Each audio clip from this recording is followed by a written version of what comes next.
pays et qui a tout dévoré. Les arbres, les fleurs, les plantes, les feuilles, les grains. Le pays est ruiné.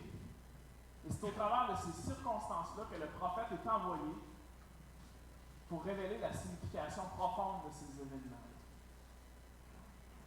Et on a regardé cette histoire-là, pas comme une leçon d'histoire, hein, ça c'était intéressant, ça s'est passé, mais il faut voir qu'est-ce que Dieu veut qu'on apprenne de nos circonstances.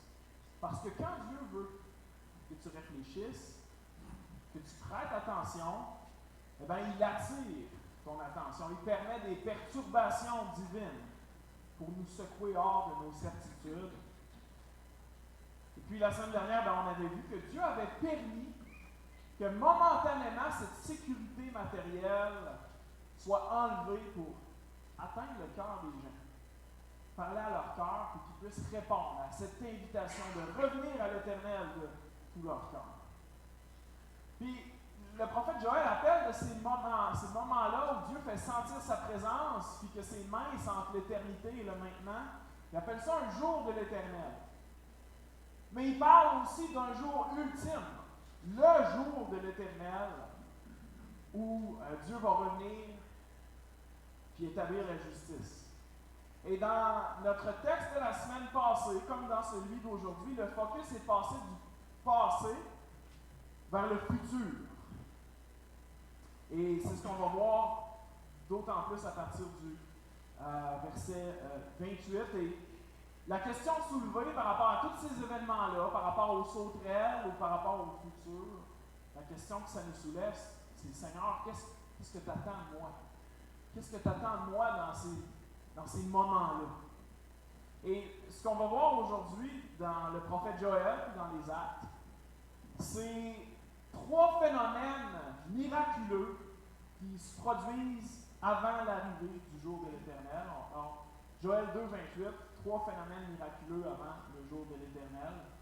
Et si on avance la diapositive, on va commencer avec ce premier phénomène qui est la promesse du déversement de l'Esprit sur tout le peuple. Alors, je fais la lecture, Joël 2, 28 jusqu'à 32. Après cela, je répandrai mon esprit sur toute chair. Vos fils et vos filles prophétiseront. Vos vieillards auront des songes, et vos jeunes gens des visions.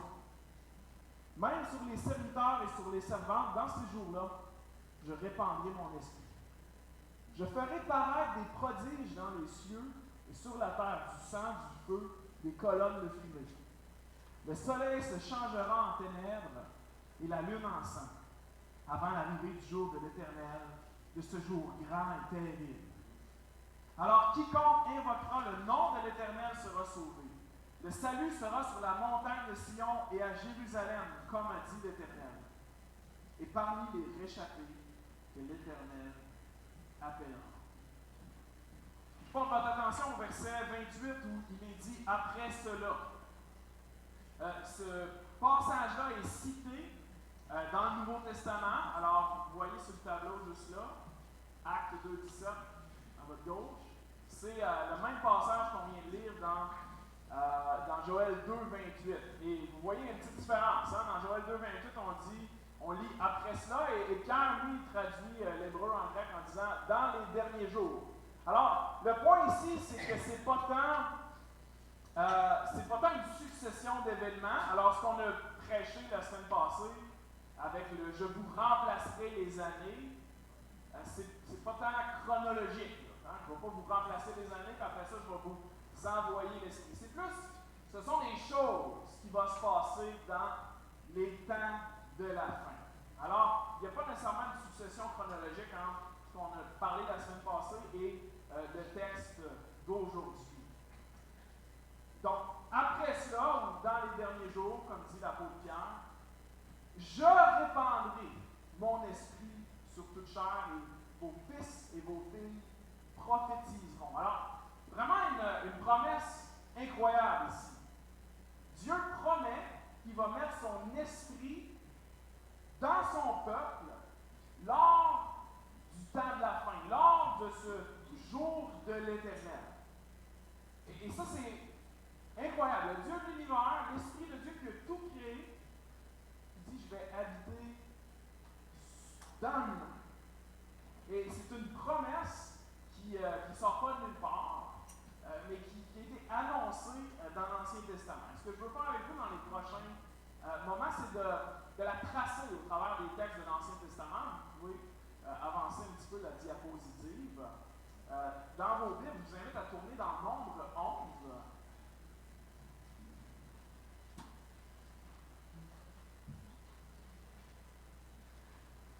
Vous pouvez afficher toute la slide au complet, ça va être plus simple.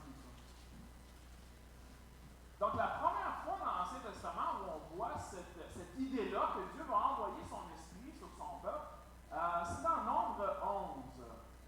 Et à ce moment-là, la vie de Moïse, la charge est vraiment lourde. C'est vraiment difficile pour lui. Alors, l'Éternel lui dit, ben écoute, il va y avoir 70 personnes dans le peuple sur lesquelles je vais répandre de l'esprit que j'ai mis sur toi, sur eux.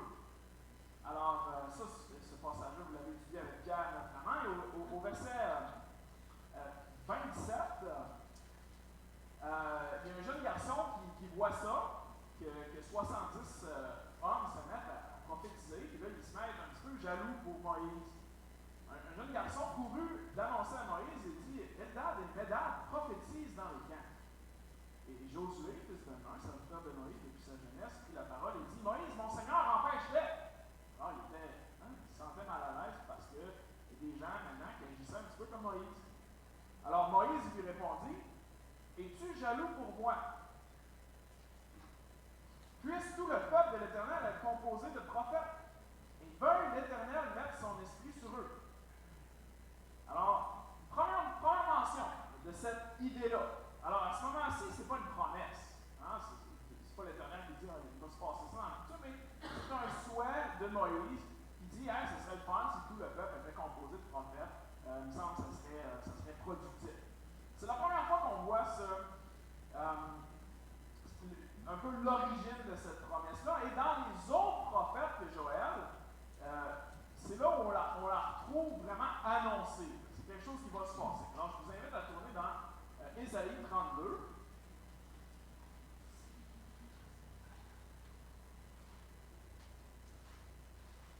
Ésaïe 32, au verset 15. C'est dans un genre de contexte comme Joël, alors un contexte de temps dernier, un contexte de jour de l'Éternel, où on lit en Ésaïe 32, 15, jusqu'à ce que l'Esprit soit répandu d'en haut sur nous et que le désert se change en verger. Alors non, on voit cette idée-là, Dieu va répandre son esprit. Vous pouvez tourner en 44, 3. On va voir un petit peu la même idée, 44, 3. Ésaïe 44, 3. Car je répandrai des eaux sur le sol altéré et des ruisseaux sur la terre desséchée. Je répandrai mon esprit sur ta race et ma bénédiction sur tes rejetons. Là, vous voyez, hein, bénédiction physique d'un côté, on fait pleuvoir de la pluie, puis de l'autre côté, le spirituel, on fait pleuvoir l'esprit. Je vous invite à tourner dans Ézéchiel 36, où on va voir encore cette promesse-là. On ne lira pas tous les passages, mais Ézéchiel 36, ça va être le dernier, là, juste pour tracer un peu le lien de filiation de cette promesse-là. Ézéchiel 36 au verset 27. Un des passages clés de la Nouvelle Alliance. Et au verset 27, l'Éternel, qui parle premièrement au peuple d'Israël, il dit « Je mettrai mon esprit en vous, et je ferai en sorte que vous suiviez mes ordonnances et que vous observiez et pratiquiez mes lois. » Et puis, donc, le spirituel, je vais mettre mon esprit en vous. Maintenant, vous allez être capable de m'obéir. Et le verset d'ensuite, il dit « Vous habiterez le pays que j'ai donné à vos pères. » Alors, on voit encore la colocation là, du spirituel, je vais mettre mon esprit en vous, puis du physique. Vous allez habiter la terre promise. Alors, de toutes ces passage-là, dans les prophètes, on observe deux choses. Hein, le thème du déversement futur de l'Esprit du Seigneur. Hein, le Seigneur va envoyer son Esprit sur le peuple et ce qu'il va faire, cet Esprit-là, c'est qu'il va permettre aux gens de suivre Dieu. Il va sanctifier le peuple, il va le rendre saint. Et je vous invite maintenant à retourner dans Joël, parce que là, dans Joël, il y a un nouvel effet de ce déversement de l'Esprit. Si dans ces passages-là, c'était vraiment l'Esprit va régénérer le peuple, dans Joël, l'Esprit fait quelque chose de différent. Donc, je me laisse retourner dans Joël, je vais vous faire deux affaires en même temps. Donc, dans Joël 2,28, probablement les gars, vous pouvez avancer à la prochaine au complet. Je répandrai mon esprit sur toute chair. Et dans les lignes suivantes, on voit l'effet. Alors, l'effet que ce déversement de l'esprit produit, c'est vos fils et vos filles prophétiseront, vieillards auront des songes et vos jeunes gens des visions. Alors, ici, dans Joël 2,28, l'accent est mis sur un autre. C'est comme un show rock. Alors, ici, dans Joël, l'accent est mis sur l'esprit comme source de révélation, comme source d'inspiration. Hein? Vos fils et vos filles vont prophétiser, vont avoir un message qui va venir de la part de Dieu. Alors, il y a trois phénomènes, donc la prophétie, les songes et les visions. Et ce qu'on retient de ça, dans le contexte de Joël, dans les temps de la fin, dit Dieu, Dieu va se servir de ces phénomènes miraculeux-là pour faire avancer son œuvre. Alors, on se pose la question, mais à quoi ça sert? Qu'est-ce que ça produit? Alors, si on lit le passage en contexte, il semble y avoir un lien entre cet esprit prophétique-là qui descend sur le peuple, puis la capacité à reconnaître qu'est-ce que Dieu est en train de faire. De comprendre qu'est-ce qui se passe avec les prodiges dans les cieux au verset 30. Il semble y avoir un lien avec le verset 32, avec la capacité à invoquer le nom de l'Éternel, puis à être sauvé. Timothée Minard dit de ce passage-là, c'est comme si cette révélation spéciale de l'Esprit a pour conséquence une relation spéciale. Désormais, ceux sur qui est l'Esprit, ils peuvent appeler celui qui les a appelés. C'est comme si cette révélation permet aux gens d'entrer profondément en relation avec Dieu. Hein, comme au verset 27. Vous saurez que je suis l'Éternel, votre Dieu. Donc si je résume, dans Joël 2,28, ça nous apporte une nouvelle dimension à l'annonce de l'Esprit. Et cette dimension-là, c'est qu'il va y avoir des phénomènes miraculeux qui vont permettre aux gens de se tourner vers l'Éternel. On peut passer à la prochaine diapositive. Peut-être un petit... je veux vous suggérer une définition de la prophétie, hein, parce que prophétie, c'est un mot qui rend profondément mal à l'aise.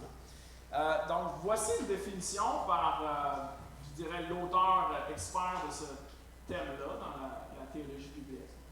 Alors, la prophétie chrétienne, c'est l'acte de transmettre sous la forme d'un message intelligible, donc quelque chose qui se comprend, pas quelque chose qui est insensé, mais quelque chose qui se comprend.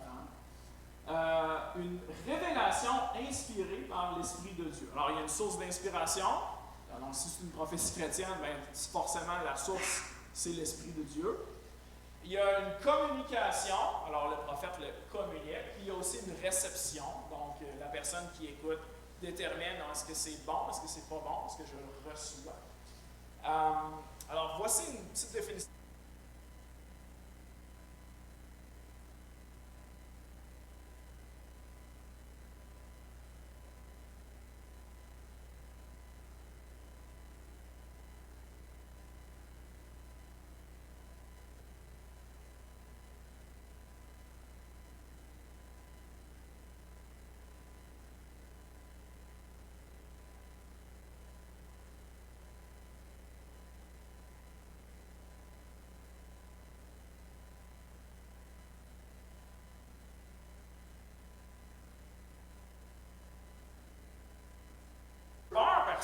chaque génération, depuis le Seigneur Jésus, des gens ont prédit la fin du monde. Puis, à ce que je cherche, à date, ça n'a pas marché, n'est-ce pas? Okay. Alors, bon, tu sais, prédiction de fin du monde, ça décrédibilise hein, ce mot-là. Au 2e siècle, hein, il y a un mouvement qui s'appelait le montanisme qui disait, ben, nous, on a des nouveaux prophètes. Et puis, ils ont comme construit une église en parallèle. L'islam a commencé avec cette idée que Mohammed était un prophète puis qu'il avait une vision de l'ange Gabriel. On peut penser récemment aux Mormons qui sont basés sur le fait que présentement, il y a 12 nouveaux prophètes et qu'ils ont recréé le vrai évangile. Alors, on peut penser à des gens qu'on a croisés dans nos milieux, à gauche, à droite, qui semblent déconnectés de la réalité et qui disent, eux, avoir une position spéciale avec Dieu.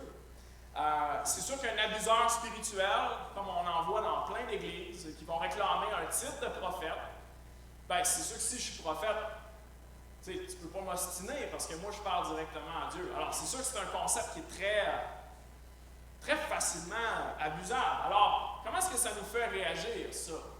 Ben, ça nous met en mode défense. Hein? Ça me met en mode protection. Alors, je veux dire par rapport à ça que tout ce qui est prophétie non biblique ou prophétie vécue en dehors des paramètres que la Bible nous dit, ça va conduire à des résultats qui vont aller du nuisible au démoniaque. Alors, quand on parle de ce sujet-là, on veut se fier sur l'Écriture pour bien le vivre. Alors, mon point vraiment, là, c'est que la Bible, c'est la source suffisante pour nous guider par rapport à des concepts qui peuvent faire peur puis peuvent générer un sentiment, une réaction de défense. Alors, une autre réaction que la défense, ça serait une confiance naïve. Alors, je vous donne un petit exemple. Disons que vous avez des oiseaux sur votre terrain et vous appréciez ça, avoir des oiseaux. Puis que vous êtes tellement amoureux des oiseaux que vous leur ouvrez même les portes de votre maison, puis qu'éventuellement les oiseaux habitent dans votre maison. Alors, vous aimez tellement les oiseaux que il n'y a pas de limite, puis ils peuvent faire à peu près n'importe quoi. Donc, certainement, ça ne serait pas bon. Mais d'un autre côté, disons, vous êtes écœuré des oiseaux, des dommages qu'ils ont causés à votre maison, puis vous faites exploser votre maison, et vous faites exploser le jardin. Bon, il n'y en aura plus d'oiseaux, mais il n'y aura plus de maison. Donc, on a réglé un problème, mais on a comme créé un autre problème après. Alors, cet exemple farfelu-là, je vous le suggère un petit peu pour l'Église chrétienne. Par rapport à tout ce qui est miraculeux ou ce qui sort de l'ordinaire, on peut avoir une réaction de confiance naïve. Ah, ben, telle personne est sincère, elle croit à l'Évangile, puis elle m'a annoncé telle chose par rapport à mon futur, puis elle a dit ainsi parle l'Éternel. Bon, ben, si ma réaction c'est une confiance naïve, si je ne discerne pas, ben, ça ouvre la porte à des dérives doctrinales, comme on en voit dans l'histoire de l'Église.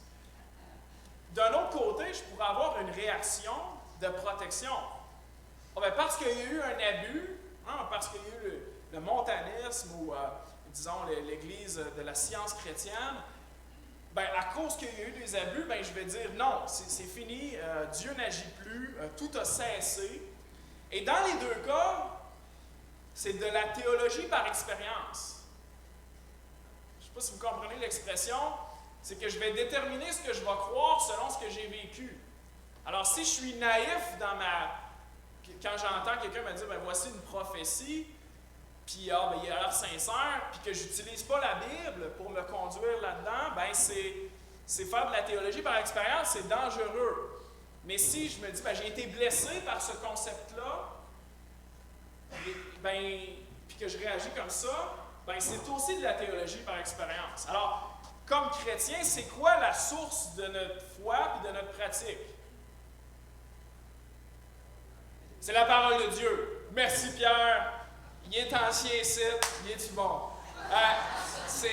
C'est toujours la parole de Dieu. C'est toujours la parole de Dieu. Et si ça parle de prophétie là-dedans, ben, je ne veux pas mettre la tête dans le sable. Si c'est là-dedans, je veux le comprendre, je veux le vivre. Je ne veux pas être d'un côté naïf puis croire qu'est-ce que l'Église à la mode fait.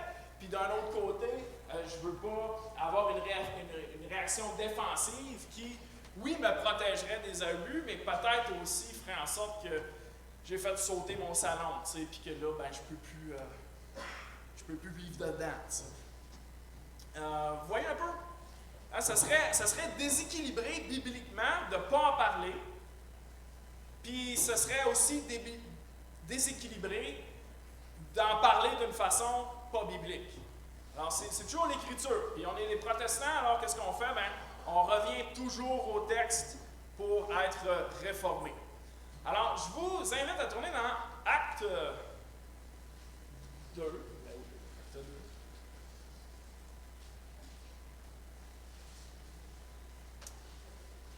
Acte 2. Même Acte 1.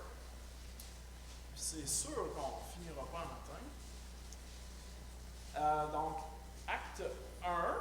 On a déjà lu, je pense, 2 fois ces textes-là dans les derniers mois. Acte 1, verset 4. Alors, on est dans le contexte, Jésus vient de ressusciter, ses disciples sont en attente de recevoir ce qu'il avait promis.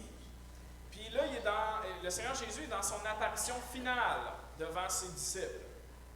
Et comme il se trouvait, Jésus, avec eux, il leur recommanda de ne pas s'éloigner de Jérusalem, mais d'attendre ce que le Père avait promis. Alors, qu'est-ce que le Père avait promis? L'Esprit. Ce que je vous ai annoncé, leur dit-il, car Jean a baptisé d'eau, mais moi, dans peu de jours, vous serez baptisés du Saint-Esprit. Alors les apôtres réunis lui demandèrent, Seigneur, est-ce en ce temps que tu rétabliras le royaume d'Israël? Alors, là, ils n'ont pas un déficit d'attention. Ils disent pas des affaires qui n'ont pas rapport, hein, parce que là, Jésus vient dire, OK, vous allez recevoir l'Esprit. Là, ils se mettent à parler du royaume d'Israël. Je vous dis qu'ils n'ont pas un déficit d'attention parce que tantôt, quand on a lu dans Ézéchiel 36, c'était quoi les deux sujets qu'il y avait un à côté de l'autre? Il y avait l'Esprit, puis vous allez habiter dans la terre promise. Vous allez habiter dans votre pays. Alors, les disciples, ils habitent ces textes. Ils connaissent l'Ancien Testament très bien. Et pour eux, entendre parler du Saint-Esprit, ça leur dit quoi? Ça leur dit, on va aussi vivre en Israël bientôt. Alors, ils n'ont pas un déficit d'attention, ils ne font pas du coq à l'âne. C'est deux sujets qui, dans les textes, sont reliés. Alors, Jésus leur dit, c'est pas à vous de connaître ce moment-là. Mais verset 8, vous allez recevoir une puissance et vous allez être mes témoins. Vous allez être mes témoins. Alors, je vous invite à tourner au chapitre 2. Et il va se passer, au chapitre 2, l'accomplissement de Joël 2, 28, la naissance de l'Église, la descente de l'Esprit Saint. Alors, c'est le jour de la Pentecôte, 50 jours après la résurrection du Seigneur Jésus. Verset 2, ils sont dans une maison, il y a un grand vent impétueux, et ce vent remplit toute la maison où ils étaient assis. Et là, des langues semblables à des langues de feu leur apparurent, séparées les unes des autres, et se posèrent sur chacun d'eux. Et ils furent tous remplis du Saint-Esprit et se mirent à parler en d'autres langues, selon ce que l'Esprit leur donnait de s'exprimer. Ensuite, on saute au verset 11. Il y a toute une foule qui est attirée et qui s'assemble autour de la maison. Ils sont curieux à cause du grand bruit du vent et de tout ce qu'ils entendent. Et là, ils entendent les disciples prier dans des langues qu'ils ne parlent pas, mais que eux, des gens de toutes les nations, parlent. Alors, ils sont très surpris et ils disent au verset 11, « Comment les entendons-nous parler dans nos langues des merveilles de Dieu? » Ils étaient tous dans l'étonnement et ne sachant que penser, ils se disaient les uns aux autres, que veut dire ceci? Et ensuite, dans le même contexte, l'apôtre Pierre se lève pour interpréter qu'est-ce qui est en train de se passer avec ce miracle-là. Alors, il dit, au verset 14, « Hommes juifs, et vous tous qui séjournez à Jérusalem, sachez ceci et prêtez l'oreille à mes paroles. Ces gens ne sont pas ivres comme vous le supposez, car c'est la 3e heure du jour. » Donc, il est 9 heures du matin. Mais c'est ici ce qui a été dit par le prophète Joël. Alors, ce qu'on a lu en première partie, « Dans les derniers jours, dit Dieu, je répandrai de mon esprit sur toute chair, vos fils et vos filles prophétiseront, vos jeunes gens auront des visions, vos vieillards auront des songes, oui, sur mes serviteurs et sur mes servantes. Dans ces jours-là, je répandrai de mon esprit et ils prophétiseront. Je ferai paraître des prodiges en haut dans le ciel et des miracles en bas sur la terre, du sang, du feu et une vapeur de fumée. Le soleil se changera en ténèbres et la lune en sang, avant l'arrivée du jour du Seigneur, de ce jour grand et glorieux. Alors quiconque invoquera le nom du Seigneur sera sauvé. » Fin de la citation. Alors, vous avez vu, il est cité au complet ce qu'on a lu en première partie. Et qu'est-ce qu'on comprend ici? Alors, si vous regardez en 2,17, l'apôtre Pierre est en train de dire, mais ce qu'on vient de vivre là, avec le don des langues, c'est un accomplissement dans les derniers jours, dit Dieu, je répandrai de mon esprit sur toute chair, et vos fils et vos filles prophétiseront. Alors, le don des langues, selon Pierre, c'est comme une manifestation de cet esprit prophétique, de l'esprit de la prophétie. Autre chose qu'on observe, c'est que, selon Pierre, qui est quand même une source fiable, on est entré avec la Pentecôte dans quel moment de l'histoire? Dans les derniers jours. Et on se pose la question, mais comment ça? Ben parce que la venue de Jésus, sa mort à la croix, sa résurrection, c'est le centre de l'histoire. Jésus est l'alpha, l'oméga, le début, la fin, et sa venue dans l'histoire, c'est le pivot.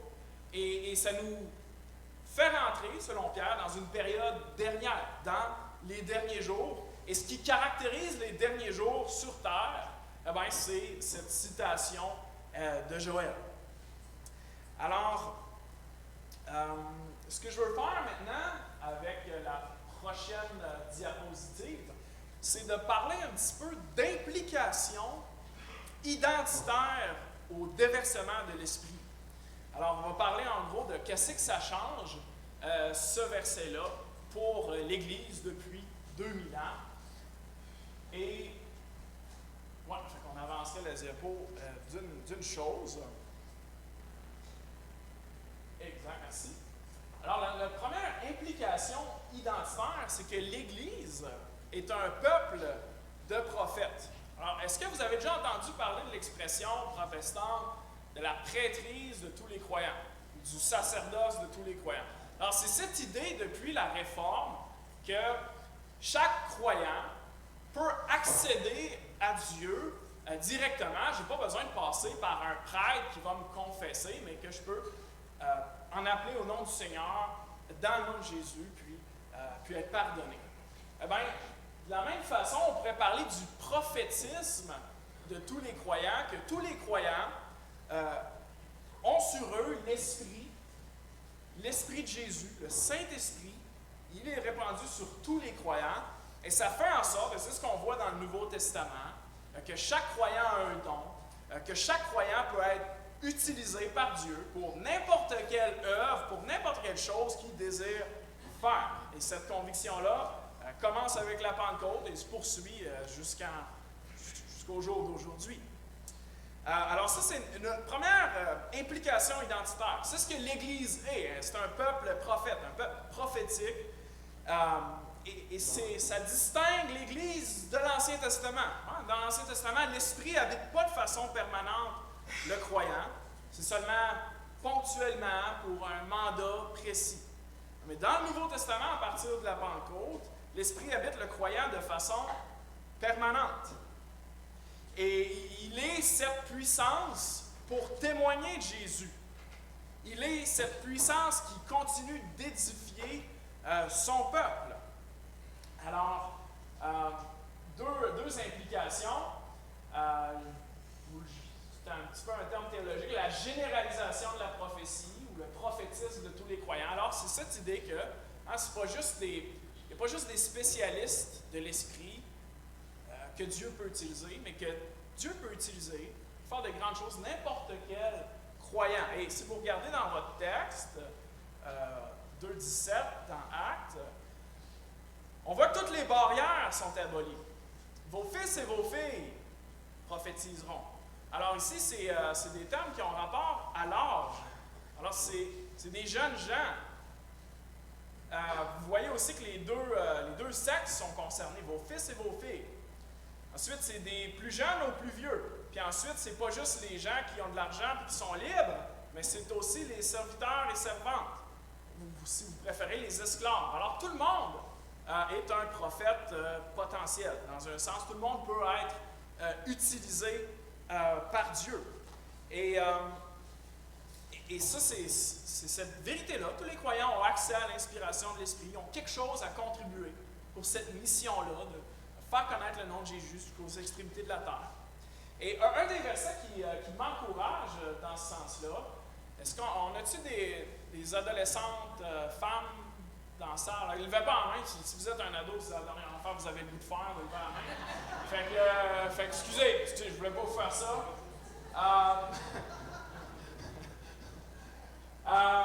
Acte 21, les versets 8 à 9, un passage saisissant où ce qu'on voit, je le lis. J'ai mis ça en seconde 1910, il y a un passé simple. Nous partîmes le lendemain et nous arrivâmes à Césarée. Et étant entrés dans la maison de Philippe, l'évangéliste, qui était l'un des 7, nous logeâmes chez lui. Il avait 4 filles vierges qui prophétisaient. Alors ici, le mot vierge là, dans l'Antiquité est utilisé pas pour nous donner une spécification là, sur l'activité de telle ou telle personne, mais c'est un terme pour dire qu'elle n'était pas mariée. Fait en gros, dans l'Antiquité, c'est une ado. Elle a quelque part entre 13 et 18 ans. Donc, Philippe, l'un des 7 diacres, il avait 4 filles adolescentes. Et qu'est-ce qu'ils faisaient, ces ados-là? Ils prophétisaient. Alors, c'est un passage touchant parce que ce qu'on voit ici, c'est des ados remplis de foi, des ados remplis de conviction, qui font des choses pour le Seigneur Jésus. On n'a aucun détail sur comment ça se passait, dans quel contexte ils le faisaient, comment Dieu les a utilisés. Mais le point que je veux souligner, c'est un petit peu en ligne droite avec ce verset-là, et ces ados pleines de foi, c'est que l'Esprit est souverain et il équipe et utilise n'importe qui. Que ce soit une jeune femme ou que ce soit n'importe qui d'autre, Dieu est souverain et dans les derniers jours, il peut faire n'importe quoi avec n'importe qui. Deuxième chose que je veux souligner comme implication identitaire, puis on va arrêter bientôt parce qu'il est quasiment la fin, c'est un petit peu dommage. Prochaine diapositive.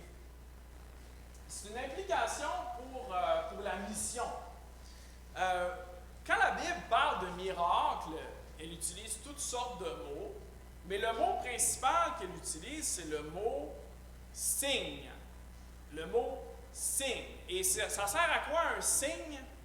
Ça sert à pointer vers quelque part. Alors la Bible, elle ne fait pas des miracles pour le fun d'en faire, elle fait des signes pour nous pointer vers Dieu. C'est toujours vers Dieu. Et cet esprit-là nous est donné pour être témoins du nom de Jésus jusqu'aux extrémités de la terre. Alors, l'implication pour le but de l'Église, c'est que les signes servent à pointer vers Jésus, non à pointer vers eux-mêmes. Alors, on ne fait pas des miracles, on ne sert pas Dieu pour le fun d'attirer l'attention sur nous-mêmes, mais pour parler du Seigneur Jésus. Alors, est-ce que je parle du je ou je parle de Jésus? Ou est-ce que je parle pour avoir de l'orgueil institutionnel? À l'Église, on vit ça ici, mais ça serait de pointer vers le signe lui-même, tandis qu'on veut toujours pointer vers Jésus. Alors ça, c'est une autre implication identitaire. Puis, ce que je vais faire, c'est que je vais peser sur pause sur ce sujet-là, parce qu'on n'aura pas le temps de traiter de ça. Je vais y revenir à la prochaine fois que je vais prendre la parole. On va voir les autres implications identitaires. On va faire un gros survol du Nouveau Testament sur ce sujet-là de la prophétie dans le Nouveau Testament, qui est assez complexe, mais qu'est-ce qu'on veut faire? On va être biblique, on va l'être pour vrai. Mais ce que je veux faire, c'est passer le reste pouvez-vous me mettre l'avant-dernière diapositive, s'il vous plaît?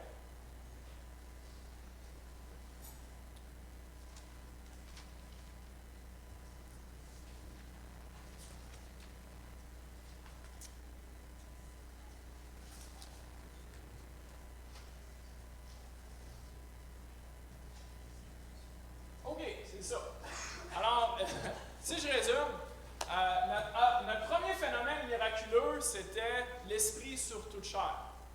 Et le point de ça, de cette section-là, qu'on va réouvrir, c'est de dire que dans les derniers temps, puis on est dans les derniers temps depuis combien d'années? Depuis environ 2000 ans, Dieu va, par son esprit, faire toutes sortes de choses pour amener des gens à lui. On ne doit pas être surpris de ça. On ne doit pas être naïf aussi pour être vulnérable à n'importe quel abus. Mais on ne doit pas être fermé parce que tout ce que Dieu fait, tout ce que Dieu promet, c'est pour nous. On peut être rempli de confiance aussi que même dans ces circonstances-là qu'on vit aujourd'hui, Dieu est profondément à l'œuvre et une des nations dans lesquelles Dieu se révèle le plus présentement, c'est l'Iran.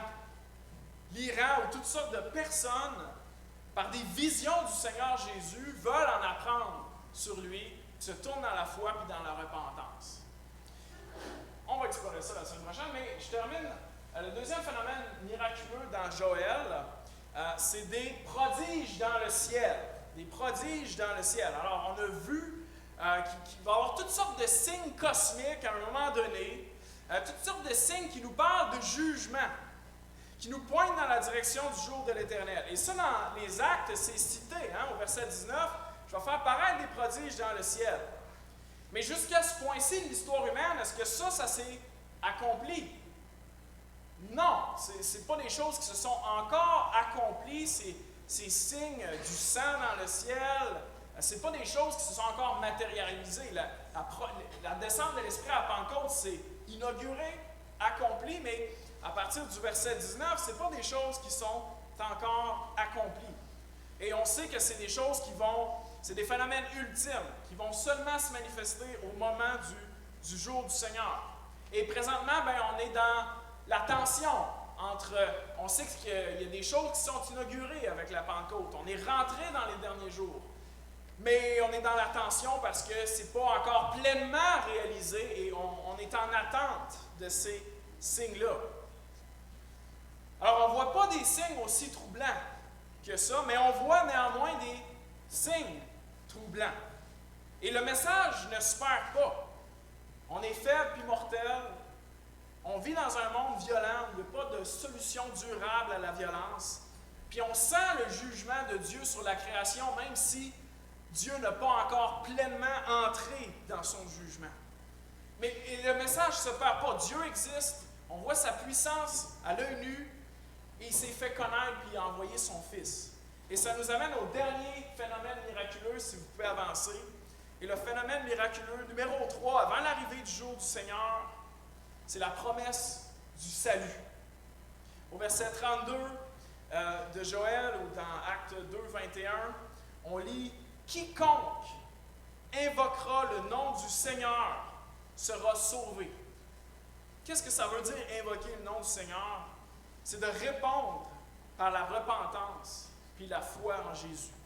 Il y a un jugement à venir, puis Dieu a dit qu'on peut être sauvé de ce jugement-là en appelant dans le nom de son Fils. Est-ce que tu sens cet appel-là de Dieu dans ton cœur? Est-ce que tu sens ce sentiment de feu-là? C'est le Seigneur qui t'appelle à appeler le nom de Jésus. Et ça, c'est sans aucun doute le miracle le plus extraordinaire de notre passage, de ces temps de la fin. C'est possible d'être sauvé du jour du jugement dans le nom de Jésus. Puis je vous implore, si ce n'est pas pris cette décision-là, de se tourner dans la foi et dans la repentance, faites-le ce matin. Et je vais faire un mot de prière, je vais me tenir à l'avant. Si vous êtes troublé par quelque chose, si vous voulez connaître le Seigneur Jésus, les anciens ou n'importe qui d'autre, on va être là, on va être en avant pour prier avec vous, répondre à vos questions. Je termine brièvement. Notre Père, tu es souverain sur toute la création et nous te louons car tu es bon et tes œuvres sont bonnes, tes jugements sont justes. Et merci parce que dans ta grâce infinie, tu as envoyé Jésus être notre sauveur, cet agneau qui a porté nos péchés, mort pour nous. Merci car il est ressuscité. Et notre Dieu, merci parce que ceux et celles d'entre nous qui ont invoqué le nom de Jésus, nous savons que nous sommes sauvés de nos péchés, sauvés de ta juste colère. Et puis, Seigneur, je te prie par ton esprit de convaincre de ces choses ceux et celles parmi nous qui n'ont pas cette douce assurance en Jésus. Bénis-nous alors que tu nous envoies à être des témoins cette semaine. C'est dans le nom puissant et glorieux de Jésus que je prie. Amen. Merci, bonne semaine sur Zoom.